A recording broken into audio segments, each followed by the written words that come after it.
Darkness has descended upon the city, and the creatures of the night have begun to stir. This is the time when the veil between the realms of the living and the dead is the thinnest, and all that is not what it appears to be. Like a lone sentinel, one candle flickers in the night, revealing all that lurks in the darkness. This is Ghost Chronicles, Book of Shadows. Welcome to the nightmare. Well, good evening, everyone, and I am Ron Kolick, that lone candle flickering in the darkness. And with me, that wicked witch from the west, Marla Brooks. Mm-hmm. Hello. Hey, so we got a guest tonight, so. I know. Yeah. That's good. And a good one, too. Oh, well, we'll find out. We'll find out is right. We'll have to see. He is the godfather of the macabre, Paul Gambino. Well, yeah, I don't know. Yeah, definitely. I'm probably old enough to be the grandfather of the macabre. Well, you see what I did there, because Gambino, that's kind of like a, you're right. You're right. Name, so we just do a little thing there. He's an author. He's a editor. He does a lot of stuff. He's written some really, really interesting books, which is why we have him on the air. He may be sorry. Thank you. Maybe sorry he's here, but that's it. No, not at all. I'm very happy to be here. Very happy. Very happy. Well, we're just getting beginning. Maybe later you change your mind. No. So you guys keep saying that. I better be careful. I don't know. So Paul, you these books are really, really interesting. I mean, the titles are, and the subject matter is just amazing. The morbid curiosities is the one that I'm looking at right now, and it's a collections of uncommon and bizarre skulls, mummified body parts, taxidermy, and remarkable curious. That's just strange. Well, Morbid Curiosity was actually was the first book. Yes, and that kind of launched the books that came afterwards. And what it actually did do is I had a relationship. I was a collector, or still am a collector. Mm-hmm. So, but what that did do is it kind of solidified my relationship with oddities collectors, that they could trust me, because many times a lot of these collectors were interviewed for other things in magazines, and they always were like, these are weirdos, these are this and that, you know what I mean? So I didn't approach it that way. And the other way I approached it, that's the way I approached it philosophically, in terms of how I dealt with the collectors themselves. And the other thing is, all my books are always private collectors. So it's not institutions, it's not museums, so that was one aspect of it. The other was the photography. I only hired portrait photographers to shoot everything that's in the books. I didn't want the books to look like catalogs or auction catalogs, where it's just like, so everything was shot as a portrait. So each one of the pieces, and obviously they're inanimate pieces, but they were all shot with as a portrait in mind and lit specifically for it and stuff like that. And that also ingratiated me with a lot of the collectors, because their work or their pieces, their collection had never been photographed like this. So that was also a big part of it. And what might seem like a small thing, and this is with all my books too, is captions. Captions to me are really important, because then it just becomes a book of, which is fine, but my books aren't photography. They're visually driven and driven by the photography, but the captions are super important. And sometimes they're important in kind of an interesting way. Like there is a piece in Morbid Curiosities where it's I tell this story a lot, but it kind of is a good way to sum it up, is that it's one of those little toys. This one happens to be made out of wood, so I would assume it's 1920s or early 30s. And it's one of those little toys we might have all had them at one time. They were plastic when you would like press the bottom, and the little like clown would like spin around on like a rubber bandy kind of thing. Do you know what I'm Oh talking? yeah, Yeah. yep, absolutely. Yeah. So there's a photo of one of those, and there's a piece of paper next to it. And you can kind of read it, and it's written, it's handwritten little scrap of kind of like loose leafy paper. And if you look at it at first, you're like, well, what is this doing here? It's really not that creepy. It's really not that macabre. But the little piece of paper next to it is a note to the son, and it says, "This was the last toy your mom played with before she died." So, that caption really sends it to Mm. another level, so that's why. And and that one might be a little bit of a twist and more of a dramatic one, but sometimes the captions are a little bit more straightforward, but they're also, to me, they're all, it's all very important. So, you So know. before we get into all the books and everything else, I've had a lot of different guests on the show, and Hmm. I had a gentleman that collected crime scene Hmm. photographs. That was his thing, and there are other ones that collect body parts. Believe it or not, Was certain. the crime scene Nathan? Uh, Uh, you're asking the wrong guy because okay. I can't remember my own name half the time. Uh, which is Actually, Jeffrey. Yeah, yeah, there are some amazing crime scene photography yeah, collectors out there. Go ahead. yeah. I'm sorry. No, it's all right. No, don't be sorry. This is a conversation, so you can interrupt anytime you want. The I have friends too that also collect different items, and being in the paranormal field, the big hot thing right now is haunted items and cursed Hmm. items. That's like a big deal now. So, but what do you think drives us as humans to be fascinated by this type of stuff? I believe, and there's two things I believe. Why? Um, One is, and this one's like kind of, I can take it from my personal. This is my wife actually said this is probably why, and she's probably right, and I think it holds true for some other collectors, and that is this mortality issue. And if you could surround yourself with items like this, that kind of are either dead literally or are quintessential representations of mortality, Mhm. it allows you to have an unnatural or unrealistic sense of control over your own mortality. Not, so you feel you have some control over it. Um, so I think that's it. I think that's one aspect of it. Now, there are some people that collect. We're not talking about people that collect for aesthetic reasons. You know what I mean? There are some people, Right. you're right in that case, people that feel very close to it. Then there are people like that feel an actual, and I'll go do that one last because someone mentioned that to me. And then I actually got interviewed by when Moby Cares, someone from National Geographic, and she brought up a point. And, she was asking the same thing, and she brought Mhm. up a point of something that I didn't think of, and I thought, oh, that's very profound. And that was, she said, you know what? I look at your collectors, the people that you've assembled in this book, and it seems like they're grappling with science and religion. And and if you look at the collections, there is a real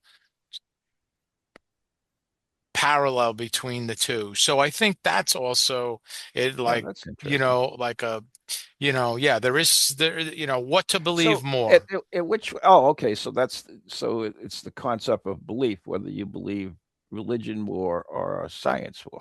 Right. And some people actually, there are a lot of outspoken atheists, of oddities collectors that collect religious, antique Right. religious, mostly Catholic, only because it has a lot. Well, 'Cause we got lots of it's good stuff. yeah. I mean, and there's it's an interesting thing there.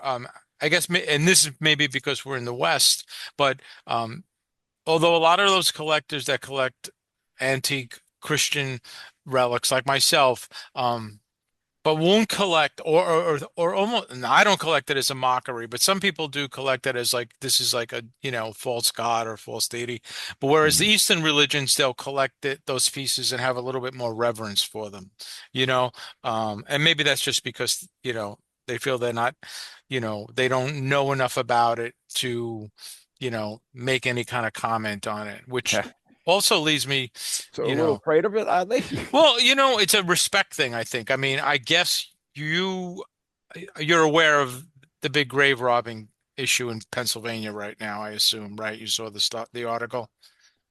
I did not. Why don't you hit us with that one? Because Oh yeah. it pops up every so often, anyways. A lot of Well, this one is straight up grave robbing out of the uh United States, and it's out of Pennsylvania, and it's getting a lot of mainstream press, and it's really it's really damaging to the collectors, um, because human remains, especially bones, does not have to have any provenance. You don't have to have any paperwork. Um, so that leaves the responsibility of the collector to make sure that they're collecting ethical pieces. Um, Mm. and there are ways, I mean, there are some visual um, highlights or whatever that you can spot something that maybe shouldn't be, it didn't come out of, because most of the legitimate work stuff comes out of old medical schools, doctors' offices, Yeah, old we had fraternity, the big controversy here in Massachusetts when Harvard. the Harvard thing, Yes, exactly. that was right. So You're right. That was huge, and that brought down a lot of people. And um, yeah. So the reason why I bring that up is that um, you say about the free. I think it's collectors like to. These collectors of these pieces like to think that they're curators, and they're also stewards, and have a lot of respect for the pieces. Um, they also say a big question to people that collect things that are I don't want to say questionable, that fall into this realm, especially as the pieces get very old. Um, and they'll say, I've had certain people say, like I'll ask them, well, what wouldn't you collect? And what would you turn down? And obviously they would say they're going to turn down the pieces that they think are illegally obtained or obtained unethically. But they also say a piece that they believe belongs in a museum as opposed to in their personal collection. On the other hand, some collectors will say, when given that question, when people will come to see their collections or no, and they'll say, well, don't you think this should be in a museum? Many times their response is, well, you go to a museum, and do you have any idea of what percentage of the museum's collection you're actually seeing? And it's a small right. percentage. So some collectors feel that they're actually showing their pieces to more people. If this piece would sit in the basement of many museums. And I don't know if I answered your question. Oh yeah, in the sense of why do they collect these Yeah, pieces? why do we click You know that? That's why? originally. Yeah. So originally, you know, I guess there's many. I think the most profound is, the one about, feeling a sense of control over your own mortality. The other being maybe this grappling with science and religion. The other thing of actually looking death in the face. Hence, I don't know if you know about this, but if you're familiar with the Odd Fellows, Yeah, right? So they had skeletons, yeah. and so if you know that already, I won't explain it, but so that was a direct thing about facing death. So I think it's confronting our own mortality. You In know, reality, Paul, I'm sorry. Just because I'm aware of it doesn't mean our audience is. Can you touch upon okay, that, please? yeah. Yeah. So the Oddfellows had a lot of the it was almost obligatory, I guess, is that the Oddfellows lodges had a skeleton, and the skeleton was used in the initiation. And it was also used. It was used in the initiation, and also a thing that came out of that is allegedly the term hoodwinked came out of um, this initiation, because what you would wear would be these things that had little flaps on there, like glasses that had little leather or metal flaps that covered your eyes. They would put these glasses on you. They would walk you across the room.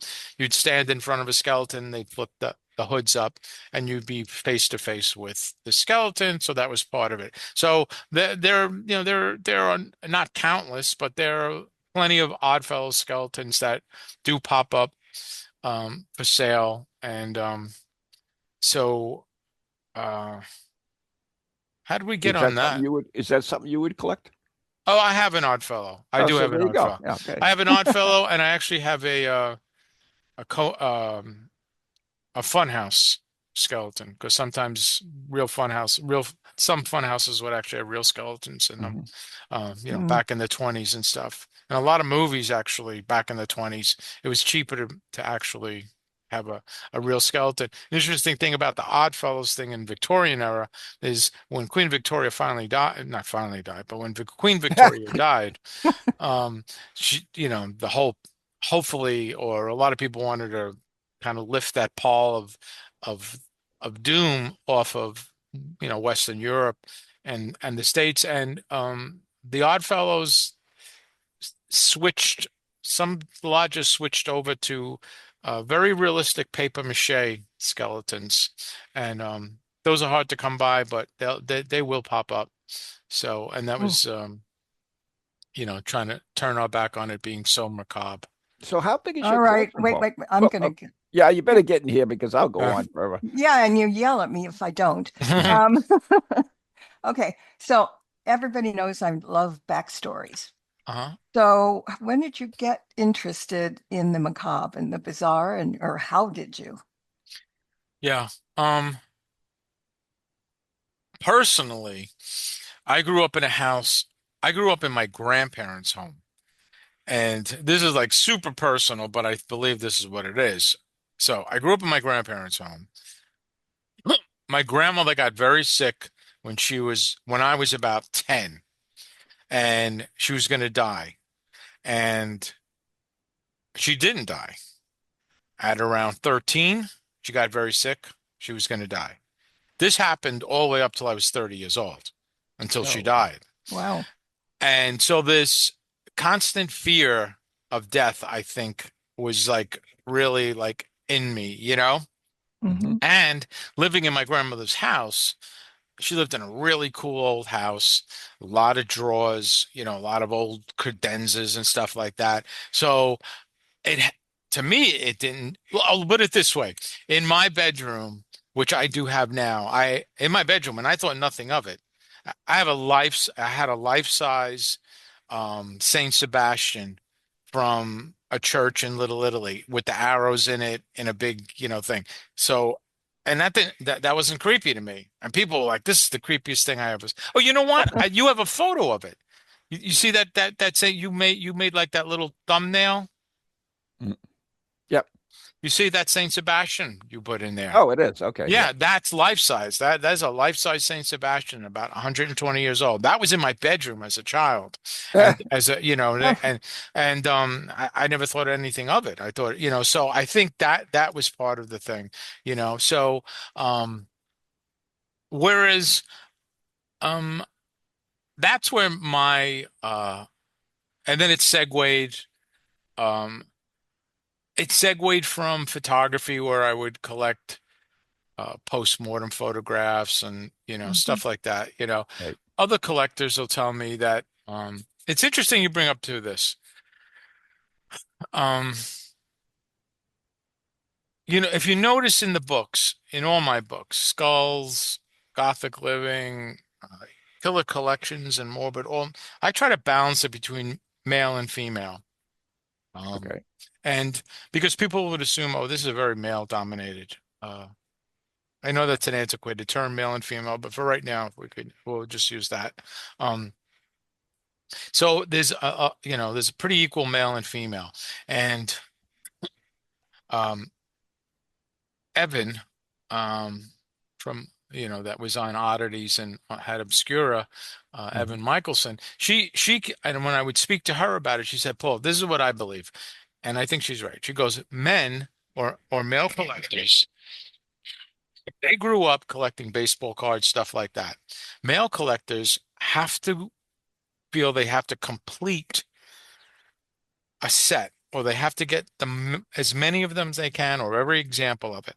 So if they're collecting skulls, they need, skulls that are showing syphilis. They know they need skulls that are, showing bullet wounds. They need skulls, they need the whole thing. They need tribal skulls. They need everything else. Um, and you do see that. You do see in the auctions and stuff like that, where she said, now this might be sexist, but I'm reiterating what Evan said. She said, Paul, I believe that female oddities collectors collect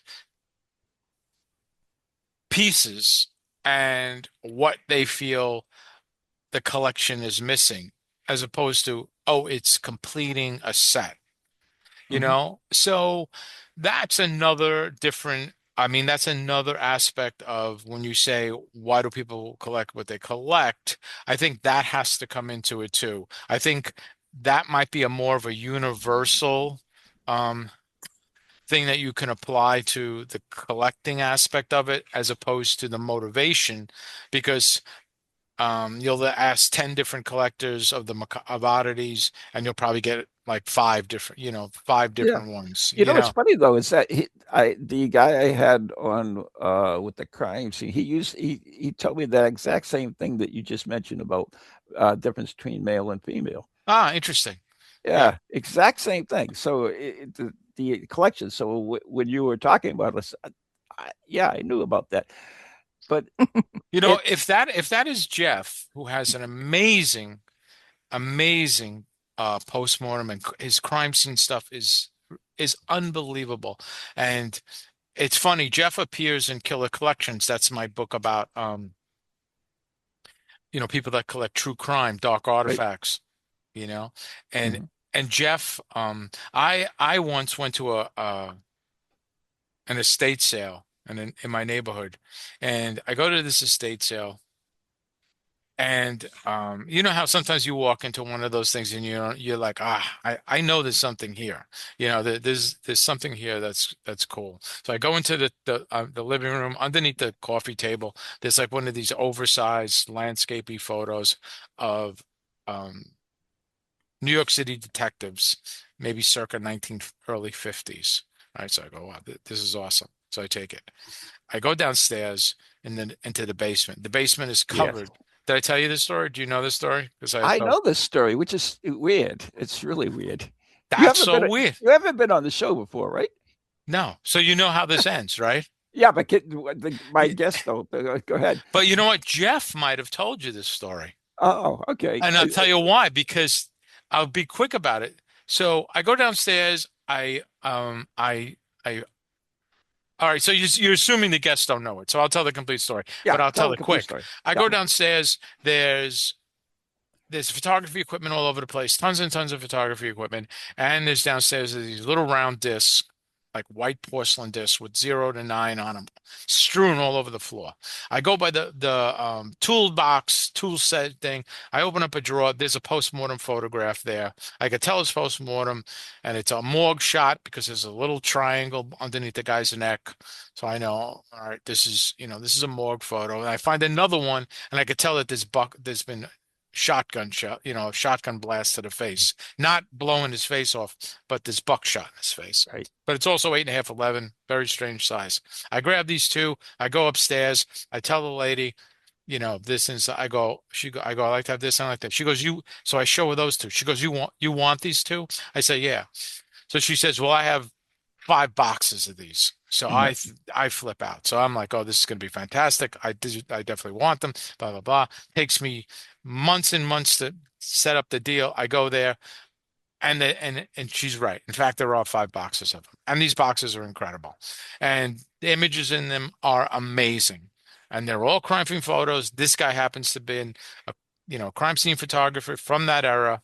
He's also the guy. Those little discs are the things that he invented, so that instead of putting those little things in the felt, as when you hold in your mugshot, you would turn, like it was a turn thing. You would turn 0 to 9 or something, and it would spell it out. So he invented the little that little thing. That's what all those discs are. So I go and I find these photos. They're fantastic. Some of them are brutal. Some of them are, for lack of a better term, beautiful. But I turn them over. None of them are stamped. There's no information about them. So I'm like, why is that? And he goes, well, what had happened is this guy struck a print for the police department, and he struck a print for himself. But the ones that go to the police department, when you turn them over, they have critical information on them. You know, where it happened, what happened, any kind of distinguishing, thing. So there's a history behind them. So what happened is, I felt that these images they were just hundreds and hundreds and hundreds of gory images. Also at a time when people were probably undoubtedly at their worst, and I didn't want to. That's not what I was looking for. You know what I mean? So I put in a very low offer. And there was also images there. This photographer was one of the first photographers at Attica. So he had photos of, like, the guards being held by the prisoners. This was an insane collection. I put in a low bid, blah, blah, blah. Guy disappears. I ask him, then the seller, I couldn't find him anymore. I go shoot Jeff's collection. I'm telling Jeff this story. He goes, oh, I'm the guy that bought those photos. It must have been. Yeah, he must have. Yeah, okay. Yeah, so it must have been Jeff. Yeah. And his collection, did you see his collection? I mean, no, I did not. You should follow him. It's Stiff Vintage on Instagram. It's amazing. Yep. It's amazing. He's a great guy. He's got a collection there's another guy, Jack Lord, who has incredible postmortem, but Jeff is more crime related. Mm-hmm. So yeah, it was a good interview. Yeah. Anyways, we're coming up to the break, so we're gonna have to take a short break, and you got it. I'll take a sip of water. There you go. That works out too. Anyways, you're listening to Ghost Chronicles Book of Shadow right here on TogiNet and Pararex Radio. I am Ron Kolick. My co-host is the lovely Marla Brooks, and our special guest today is author and collector Paul Gambino. And we're brought to you by Circles of Wisdom, 386 Merrimack Street, Methuen, Massachusetts. The Galant Messier Family Law Group, 50 High Street. Wow. North Andover, Massachusetts, and our very good friends on Ghost Chronicles Radio on Patreon, and Positively Brilliant Candles on Etsy. So we're going to take a short break, and we'll be right back talking a little bit more with Paul Gambino.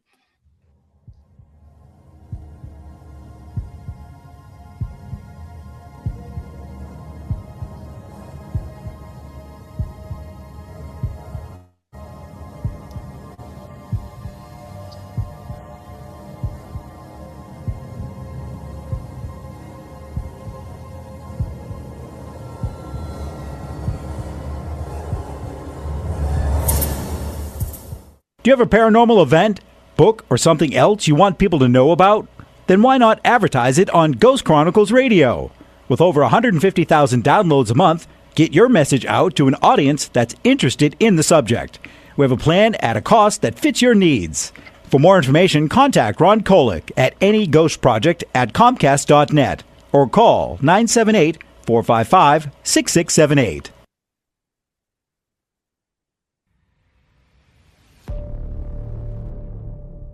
Located in Illinois, there lies a sleepy little town where nothing is a common occurrence. You going to that party in town tonight? Heck yeah! I only turned 18 once. That is until the night of celebration. Where the hell is she? Oh no. No, Jessica!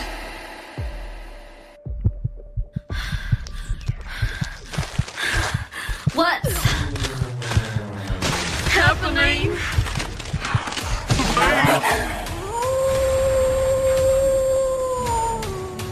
From the creators of Shadowhunters, Bite Me, comes a tale of primal terror and grindcore mayhem.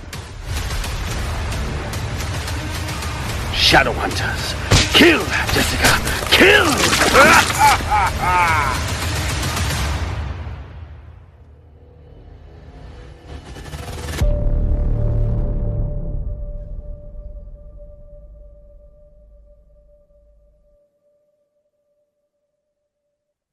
Oh, are you reading me?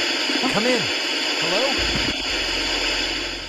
Greetings from the Shadow, and welcome to Shadowzine. My name is Jeff Belanger. I'm an author, podcaster, and explorer of the unexplained. For 30 years, I've been investigating the paranormal, UFOs, monsters, and things that bump in the night. Lately, you may have noticed how major TV networks and even social media networks have been pushing our favorite subject back into the shadows. I say good.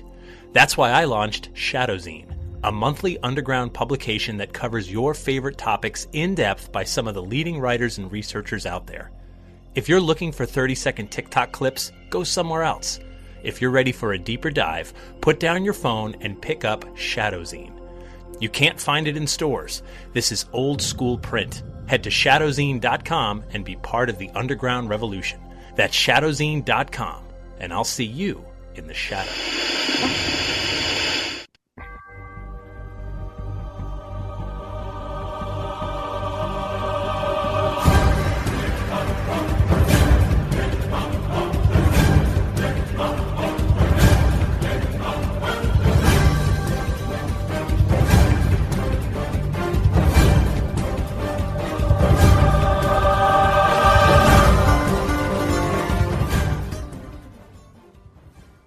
And for those of you who are coming late, shame on you. Ron Kolick is here.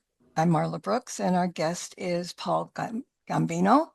And we're talking about macabre, mystical, all kinds of stuff. So let's get back to it. Yeah, it's very cool stuff. Anyway, so before we get into the books, and we do have to get into them, it's just like so fascinating just speaking with you, is that there are a lot of collectors. I mean, Marla has a good friend. What's his name? Marla? Scott? Yes. He would collect anything and everything, and true, Yeah, he goes, right. When somebody dies, he, goes through the garbage and stuff, and you never know what to find, Yeah. And there are other people that have that same thing, like a shotgun effect collectors. And then you have your friend Jeff there who just collects crime scene photos. Mm-hmm. Do you think they do it for different reasons? Yeah. And again, it's one of those things where if you ask 10, you're going to get 5. Like I used to collect Victorian era photographs. And what happened was the collection started to get not too big. It just seemed like it needed to have a focus. And then so I kept whittling down to eventually it was postmortem photographs.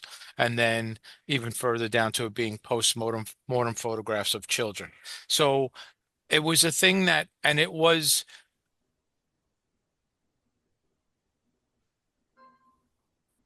Well, yeah, no, I was thinking, and that was a long talk. Yeah, well, because it's two things. Like what happened is that I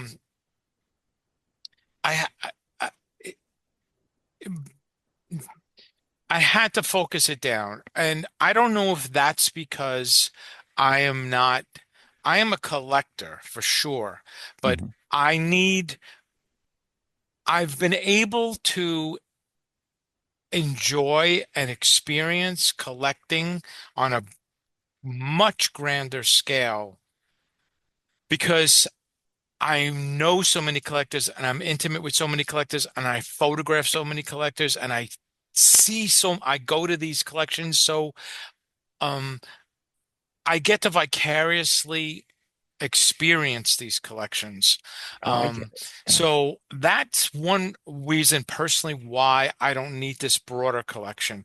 I, on the other hand, love collections that are eclectic within the same genre. I'm not a big fan of people who have oddities and then they have, Warhols and they have stuff like that. That's not my thing. I mean, if you look at like the art of Gothic living, these people have focused, but it's a lot of the same stuff. Now, Jeff is kind of a unique situation. You bring up Jeff and his concentration is crime scene photos. And Jeff is unique because that's like 90% or even higher of his collection. He's an anomaly. Most people that collect oddities and macabre oddities have a focus within this broader collection. So yes, they'll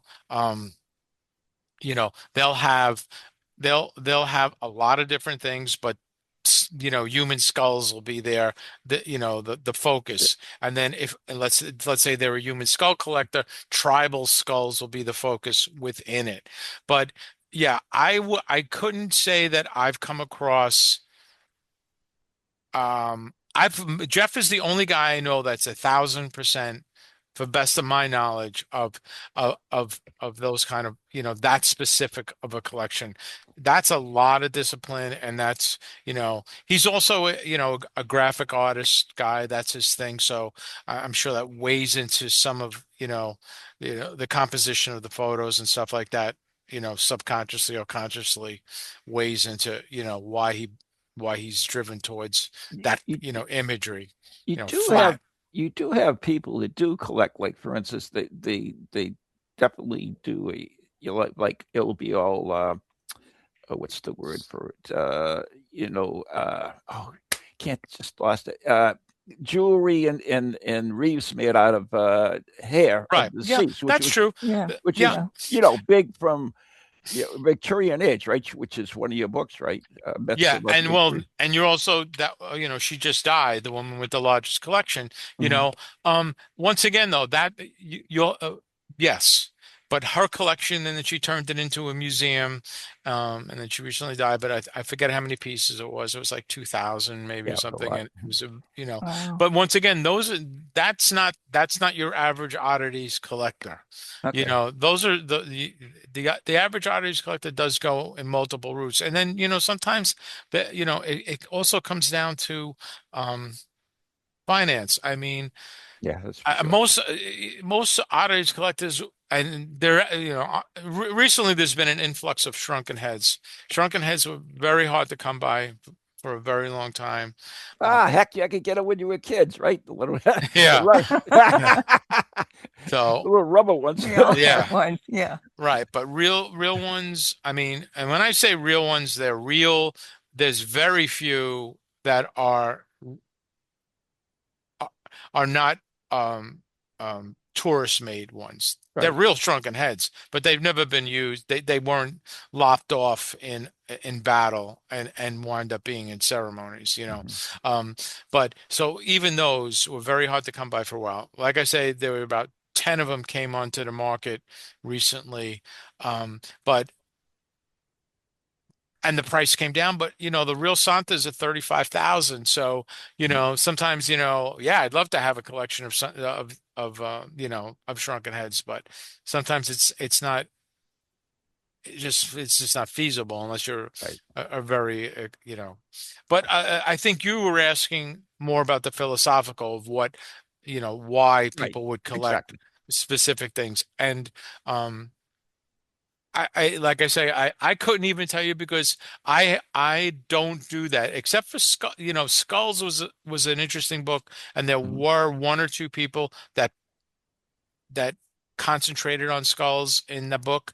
That was basically all they had, but the array of skulls they had was large. But Skulls, that book. And I'm not trying to push books what I'm saying, but that's my only reference. No. Actually, you should be, because that's why you're here. No. But that's my reference. That's how I know these people, and that's how I know different aspects of it. Like you say, oh, why do they collect this and in Skulls? I put a few people in Skulls. There are people in Skulls that have hundreds of skulls. But I also put people in that book, Skulls, that have one skull, because to me it was just as fascinating or somewhat definitely equally as fascinating. Like, why would you only have one human skull? You know what I mean? Like, Mhm. it seems like if you're a collector of, the person that has a lot, you're like, oh, well, I'm a collector of skulls. Now, if you have one human skull, that to me is odd. It's like you're not a collector of skulls, of human skulls, so why do you have one human skull? Mhm. So it's a different thing there. It's a totally different uh No, I get motivation, right. you know. So in all in these books on collections, is there one collection that you absolutely are fascinated by, and say, boy, I wish I had that Yeah, collection.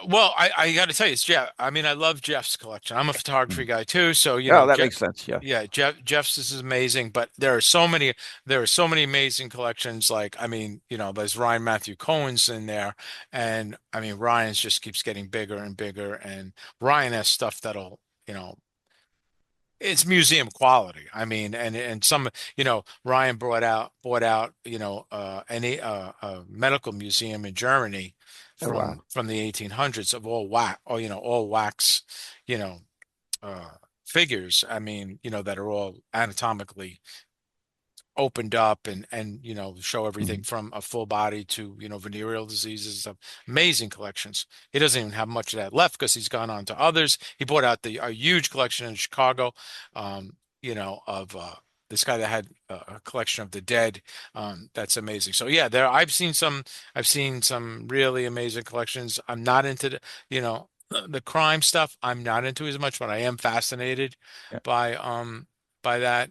Some people have some amazing, the crime stuff is interesting, especially the older crime stuff, because you can see not that you can't see it in the others, but the historical value is just so grim. I mean, like, noose, they used to sell pieces of the nooses, when there was a Mm. public hanging, so I mean, it's just such a commentary on, these happen to be American. So it just happens to, it's like if you study art history, you can pretty much tell what's going on in the world. Well, if you study certain oddities collections, you can kind of tell what was going on in the psyche of the population at the time too, and the crime stuff is really screams of that. I mean, even, Manson, Gacy, Yeah. all the big guys, But we have such a fascination with that. I mean, when they used to behead the kings and queens, they would, the guy would actually sell off some of yeah, the stuff. So, and even like when Lincoln was killed, in the room he died in, that that was just about stripped by people that just came in and took pieces from it. yeah, Uh, Yeah. I know somebody that has, see, there you it's go. only like 2 inches by 2 inches, but it's also a very coveted piece because there's blood on it of one of the pillowcases, but it's so funny. Like, I don't, it, it it's such forethought. I wouldn't. I wouldn't. I don't even think now I would realize. Well, maybe now I would because I've seen it so much. But the people that realize, oh, this is going to be, a collectible. This Mhm. crime piece. That. Yeah. I find that odd, but you will find things. When you talk about like odd things like that, I always ask people two things. One, I ask them what they would never collect or what they wouldn't buy, if it came across them, you know, and then I ask people sometimes, what's the oddest thing they've ever seen, that's not in their collection. And Mhm. one thing I thought that really kind of, because I've heard a lot of very odd things, and but this was one of the more unsettling items. And someone told me he knew somebody, and it was no longer active or contagious, but he had a vial of AIDS contaminated blood. Yeah. Yeah, Oh, geez. yeah, and I thought that's pretty extreme. I don't Mhm. know anybody, you know. So, yeah, I mean, some people, have the four, the foresight that, oh, this is going to be interesting to people, or you know so but the crime stuff, I think, you know is very interesting because of that. And I don't We know. I'm Our sorry. time is flying by, Yeah, Paul, and I did oh want yeah. to get to your books because it's only fair to you. No, it's But fine. It's you've been fine. you have absolutely been fascinating, and I've enjoyed Yes. speaking with you. I've enjoyed this very, like, I maybe that's because I'm doing all the talking, so please cut me off. Yeah, And but you're doing a good job because you're answering what I. That's what you hear. Yeah, exactly. So your latest book, Beyond the Veil, that's your latest, correct? hmm Now, you want to tell us a little bit about that one because that yeah, that seems interesting too because that's that's another my time first period. research book. Yeah, I mean, Yeah, I refuse to do a book that isn't have a tremendous amount of visuals, and there's 200 visuals in the book, God but bless you. the book isn't, it, it's a research book. And it was a natural, they'll kind of naturally come from one another. And obviously, if you were going to pick a book about a time period that was so ensconced in death and mourning, the Victorian era really pops into your head. I mean, there are other ones, I mean, but I wasn't really, if you would have picked ancient Egypt, I guess, that would make a lot of sense. But um, so, I had, there was a lot going on in the Victorian era, and other than just, the the death of the Queen's husband, and Queen Victoria setting the tone. By the way, um, actually, Queen Victoria's name, it's called the Victorian. The Victoria isn't her name. It wasn't her name, actually. That was her middle name. Her first name was actually Alexandria. But Mhm. um, so while doing that book, people ask me, "Oh, what is it?" And if you read Beyond the Veil, you'll realize now the book is incredibly dark, and it's incredibly macabre, and it's oozing with death. But what I realized while writing the book was what I was writing about was how people in that era lived, not also how they died, but because of the way they lived was a direct result on why there was so much death, So that really was a surprise to me. And it was a much better book because of it. So instead of it reading like, oh, there's this, and so many people died from this, and then this happened, and so many people, it reads more like a narrative, as if you were following people, through other, aspects of their life, and how, but it's all nonfiction, but it reads that you you touch upon so many aspects of their life, whether it be, entertainment, whether it be decor, whether it be fashion, whether it be the medicine, whether it be their obsession with, the afterworld, and work obviously was a big thing. Architecture was a big thing, you know, so many things came into it.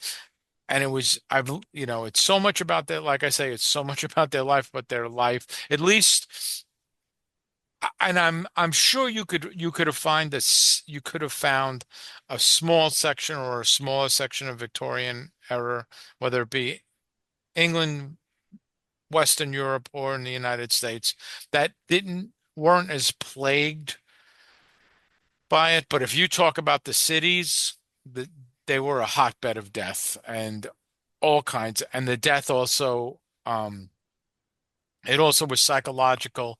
There was, it really had a profound effect on their psyche and their mental, the quality of life. And then we had things like not just the Ripper. There were quite a few killers out there that were roaming the streets. So there was actually that aspect of danger too. And then you didn't have antibiotics, and so and you didn't have antibiotics, and you had a lot of prostitution, and syphilis is a brutal way without antibiotics.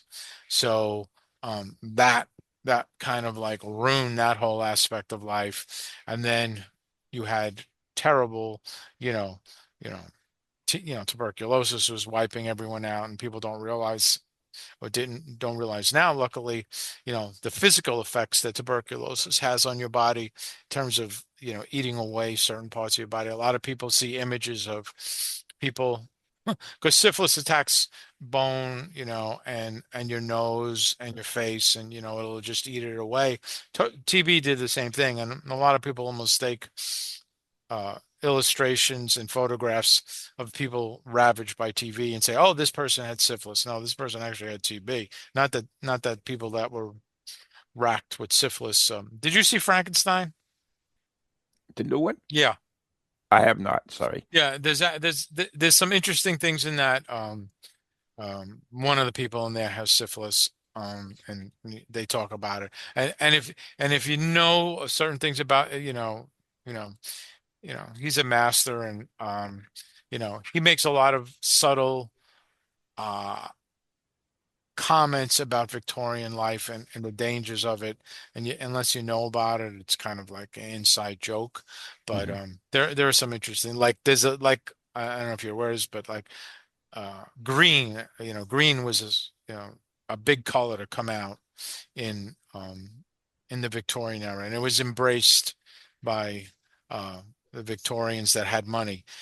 So there were a lot of Purple as well. right, but green was called Paris green, and it was a green that was made um, by it was in a new color actually. It wasn't blue and yellow, I believe. It was actually this color green. Well, to create that color green, can you guess what was included in that color green?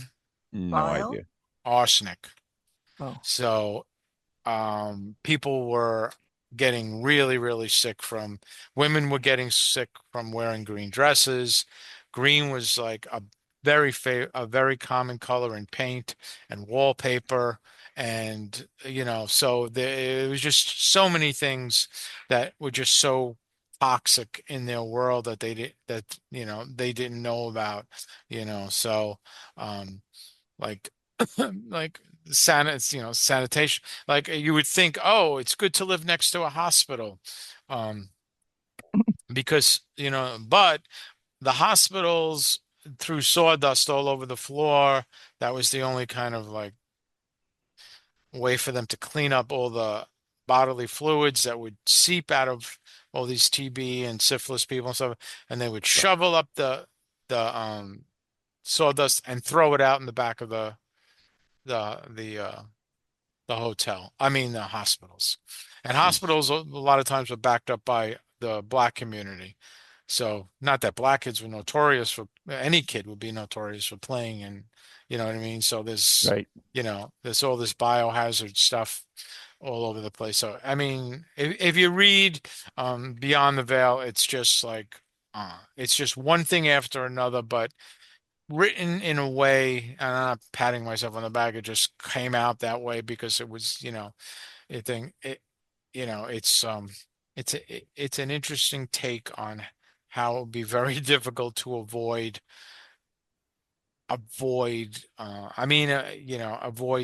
getting sick or getting killed, or it was a rough time. So it was really a look into Victorian era, what life was like Yes, in Victorian era. in that section of time during the Victorian era. Excellent. But it isn't a book on, I mean, I don't go into I actually do go into the music and the artwork, but that aspect of it was how death played a part in certain people writing certain songs, and, and painting certain photographs, and obviously the literature that came out at the time. Poe was big. Poe didn't actually live during the Victorian era, but he lived before, but it was Right. embraced by the, Victorian, So yes, literature is covered, music is covered, fashion is covered, work life is covered, medicine is covered, the wars are covered, the White House is covered. which they called the Black House because I think it was 27 people died in the White House during that time period. You know, it was just a constant state of mourning. So it's definitely an interesting snapshot of a time period that You know, it's great because we in the future we always judge the past from our own values and concepts.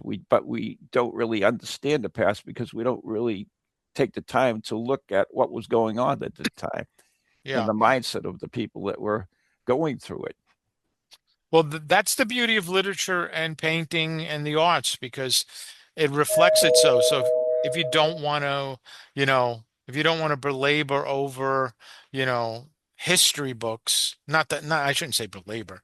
I mean, history books are great to read, but I'm saying you can, you know, learn so much about what was going on in history through the arts, you know, because the arts were, you know, very much reflecting what was going on in the times.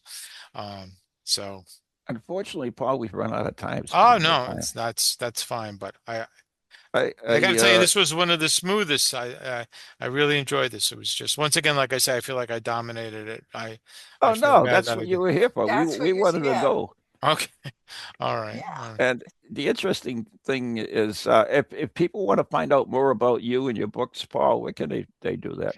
On Instagram, it's Morbid Curio, MorbidCurio. So that's at Morbid Curio. And all the books are available on Amazon. If you know, just put books by Paul Gambino, you know, the 5 books will come up. I have a Substack, which I started, which is Paul Gambino at Substack.com. So yeah, that'll do it. My Facebook page is Paul Gambino, but I don't use that as much. But Morbid Curio, Instagram's good. Substack is good, and if you'd like to buy the books, they're all on Amazon. If you put Yeah, you got to put books by Paul Gambino because, as you alluded to earlier in it, if you put Paul Gambino, you're going to get Carlo Gambino. You're going to get you're going to get all the mafia stuff, you know. So anyway, yeah, a lot of them in hardcover too, which is great. yeah, I they're mean, all hardcovers. Yeah, and yeah, there's Oh, that's great. Japanese. Yeah, the books are absolutely. printed beautifully, and I have to say, every one of the publishers I dealt with, they're beautifully printed. The photography is great, and they took time in, you know, in printing them well. Well, Yeah. we do have to go. It is the Yep. tune. So, Okay. Paul, thank you so much. It's Thank been a you. pleasure. And you have a Pleasure's good been night. all mine. You too, guys. Yep. Bye. Thank you. Bye. Take care. Good night, everyone. Stay safe. Good and night. God bless.